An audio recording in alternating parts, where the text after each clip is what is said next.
I was an apprentice, engineer apprentice, you see, and they did say me you could get deferred till you're 21 and go in when you're 21. Yeah. And I thought, well, no, I thought if I come out of my time and I'm 21, I don't want me going in the army then and then having to come out and find a job, although I'd had the qualifications. Yeah. I thought, no, I'll stick till I'm 18 and do it then, you see. Yeah. And I thought, all right, I'll do that. So I did that, and but I mean, all right. I mean, as a lad, I was brought up in the Scouts, Cubs. I became a Cub master. Yeah.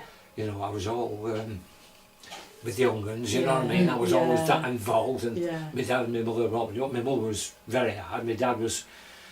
He could be, but he was very quiet. My dad, you know, but disciplined. Yeah. You know what I mean? And anything wrong, he'd just go like that and point, and the strap was on the back door. Yeah. You know, I mean, going back now. I mean, I used to do that at school. Yeah.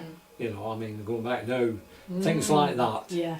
I think, what's wrong with it today? Yeah. The health and safety. Yeah. You know, and people, human rights and all this. You know, but I just think now that's what it's short of.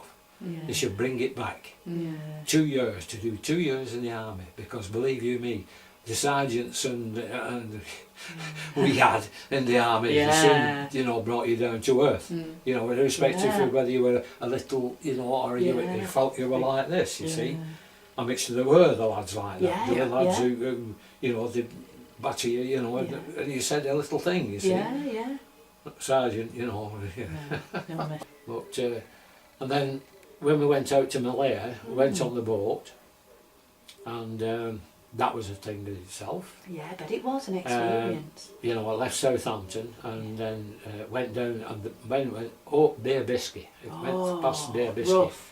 Rough. It was like that. The boat used to go like that. Oof. And we used to play shove. We used to rubber rings like that. They'd have a big like a target at the end of them. We used to, you know, and showed that well we were.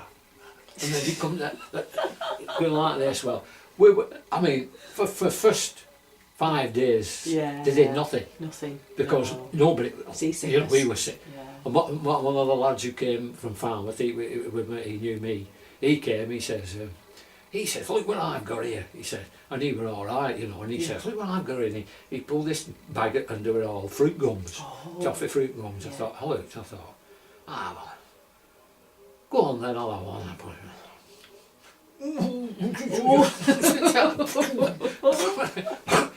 Out that came, I thought, and you couldn't move, you couldn't, I mean, we just sat on the deck in fresh air, not on the bunks downstairs. I mean, you went on the bunks, or, you know, in the middle of the ship, you know, and it was a big boat. I mean, it was about 30 odd tons, 35,000 tons, you know, and it was a big ship, you know. I mean, all the battalion was on it, you know. And then we'd go on, I mean, that was the thing in itself.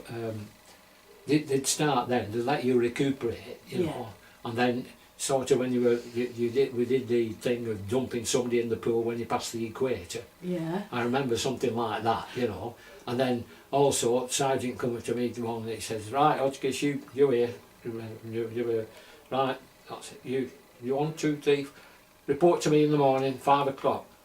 5 o'clock? 5 o'clock in the morning. Right, so we got to report 5 o'clock. He said, only in gym shorts. 5 o'clock. Everybody's telling me, what's that? 5 o'clock at gym shorts. What does he want at that time, you know? Luckily, there was I mean, it wasn't one going. Yeah. You know, you think, no, there were a few of us, you see.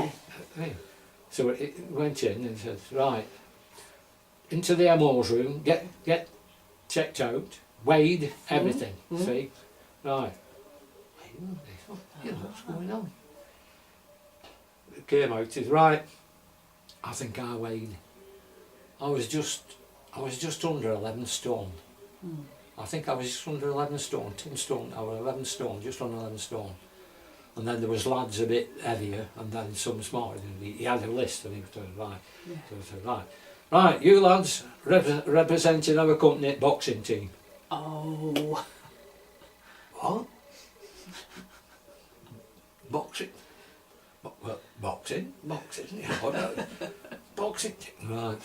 Right, so here they didn't feel, you know, so he's out, and then he said, right, it's happening today on the deck. Yeah. You see, on the open deck, built the ring on the open deck, and he said, and you're fighting such a body. He said, you can go, if you can get a couple of pounds off, you can go down next weight. I said, you're joking. I thought, no, Sergeant, no, I'll keep at the same weight. To my dismay, and he said, my opponent was a lad called Tommy Sayers. Oh. He was the runner-up as ABA champion. No. It's like if they give you a can now, isn't it? Out on the ring, you see. So I had to do it. Boom, boom, boom, boom. My head was like a flipping yo-yo. Boom, boom. I thought, well, the only thing I can do is get hold of him in the corner, you see, and then hoping I can get a good one, wherever, you see. So I fucking round him and wham, you know, above my head, boom, boom. Blood was streaming out here. I went to the corner, it's like, come on lad, they're winning. Come on lad, come on, they're doing well, they're winning. You know, boosh and cool water.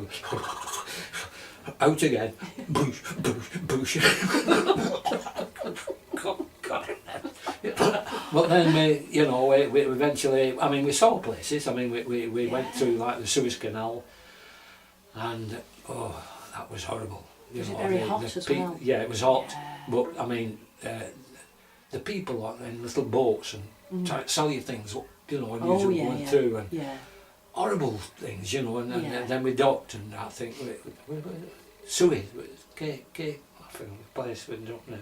And we docked. Was it the Port of Suez? Port Said. Yeah, Port. Yeah. And we dropped. We anchored there, and they said you could go off if they wanted, you know. And one or two lads went. I thought, no, I'm not going to stick in that. You know, I'm not. I don't fancy it at all.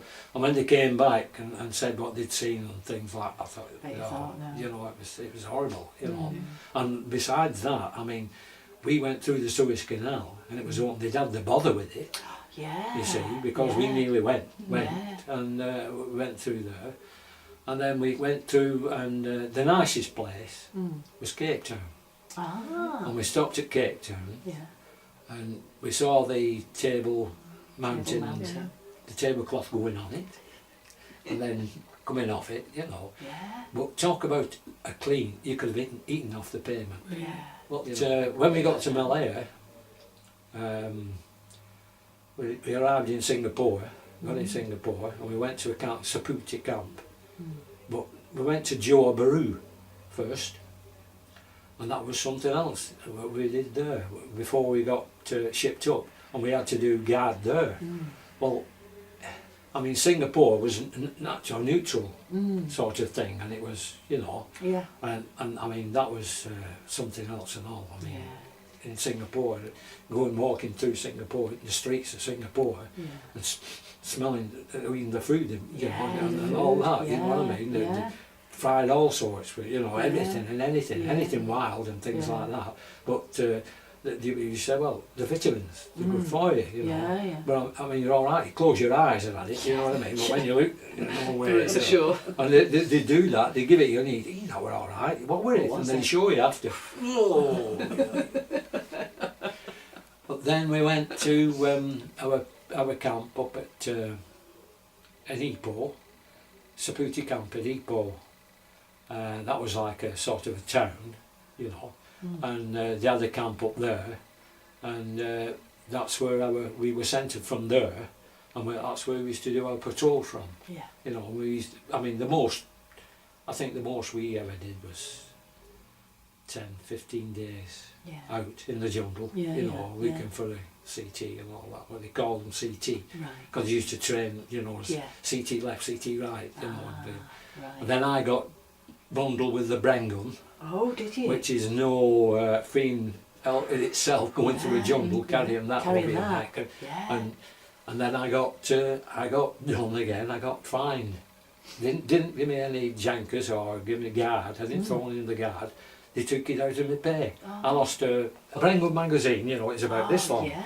Well, the pouches we put in was only for the 303, Oh, or right. the FN rifles, which it used to 303, was only like that, sort Yeah. of, that like that, used to go in the pouches. Yeah. And they put them in the back, you Yeah. see, they had the pouch in the back. Well, I'd had 2 front and 2 at the back, and I used to put the Bren gun back Yeah. to the back. Yeah. Well, we had a break, Yeah. and I used to put the Bren gun down. Yeah. I slumped against this tree, Yeah. you see, waiting, and also I was made medic with Were you? my platoon. Oof. So I was the medic of the platoon. I used to deal out the salt tablets Yeah. and the paladin tablets for malaria. Yeah. And then we used to we used to have we used to get information through on villages. We you know did have 1 or 2 like what you could call snitches, Oh, like informers. informers, you know, and they'd and these orders these our sort of natives who we had, they'd go around the village and they'd sniff them out, you know, and Yeah. these had, and we used to get in ambushes, Yeah. you know. But many times nothing had come of it. No. But we used to. There were days one day, one night, and we used to get in at night before. Well, as it was dark, just gone dark, and we'd get in this ambush, you know, and we used to have nets, Yeah. little nets. They were about this big, like, so we put them over your head, Yeah. put your cap on, Yeah. chuck them down there, and then we used to put this insect repellent on Oh, yeah. because the mosquito. Mosquitoes, yeah. And you could, we'd be down there, you know, waiting. Yeah.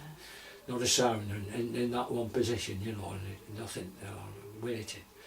And then you'd hear them, and they go, you know, and they come down, and they, you know. Well, eventually, I mean, getting near morning when it was just coming light, you know, they'd go, you know, Oh. well, because it would wear off, you worn see, off, so yeah, and then you yeah. get a bit of mosquito and that, you know. Oh, dear. And another incident, one we were in camp, and we got. I mean, we used to know nearly everybody, you know, and it was a big. I mean, big battalion, but you know by looking at the face, Yeah, you know, yeah. you know. And but our company, we used to do different on guards at the main gate, and they used to swap over the different companies. And one of the lads went in, and one lad, he was the MP, and one of the military police on the guard, and they used to have the rifle, the gun, not the rifle. He used to have the, you know, Yeah. and our lads went in with the rifles when they were on guard, like, and he's saying to him, well, that's nice, you know, so that Yeah. shows it to him, you see. So, of course it's loaded, you know, and it is, you see. So he picks it, boom, this shot went off, and what's that? I'm thinking that we were being attacked from outside, Yeah. because they used to try and come in to Yeah. get the armoury. Yeah. You know, they sneak, used Sneak to, in you and know, try and and- they used yeah. to guard. I mean, I've been on guard many times. Like, going past the armoury was, you know, the worst thing. You know, Yeah. quiet. You know, all the jungle, all the Yeah, things all the going on. noises, You used to yeah. get to know what they were. Yeah. You know, or listening to them.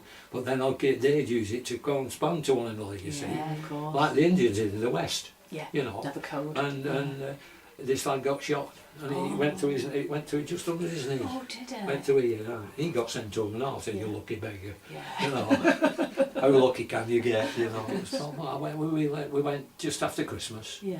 and I came back because coming back on the boat, I was volunteered again to play the piano.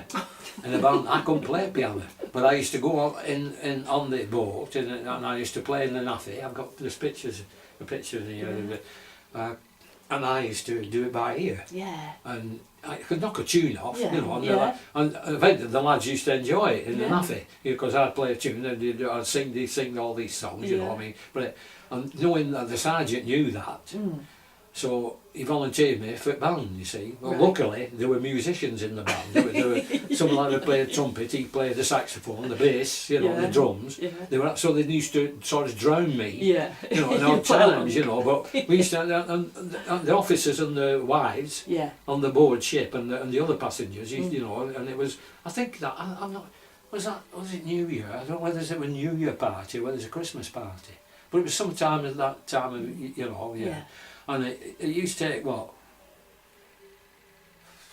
4 or 5 weeks, you know, on the boat. On the boat, to come, yeah, to you know, come back. come back. Yeah. And like I said, we didn't go. Yeah, we went through the Suez Canal going and coming back, and coming back. Yeah, but the experience of it. I mean, they did it today. Yeah. Which I think is needed. They should have never have stopped it. To me, never have stopped it. I'm not saying go in at 21. I'm saying go in at 18, or even go in at 16 or 17. You know, younger. To sort of knock it into them what you know it was, and sort of like saying team thing was vital. You know, especially when you got out there. You know, I mean when we used to get in these ambushes. We didn't know. I mean, there was one time it was great, really, in a way, because we used one in every 2 bullet was a tracer bullet we had for night patrols and that. You see, so when we got in this ambush, there was one occasion at the village, and we heard this firing at the end of the village, and there were CT coming through. And I opened up with the Bren gun, and every other one, well, you know, and you could see where it was going, you know, and I blasted this with a hook and see it was coming through, and afterwards, that sunk in afterwards. I thought, did I hit anybody? You know, and it sort of bothered me. Bothered you? You know, and I thought, and Sergeant Cummings says, "No, don't let it bother. Don't worry." He said, don't think about it. Don't think. You've got to think about that. He said, "Well, that never happened to us if we came under fire." You know, which luckily only once we did become under fire. Did you just the once? And it was over in a minute.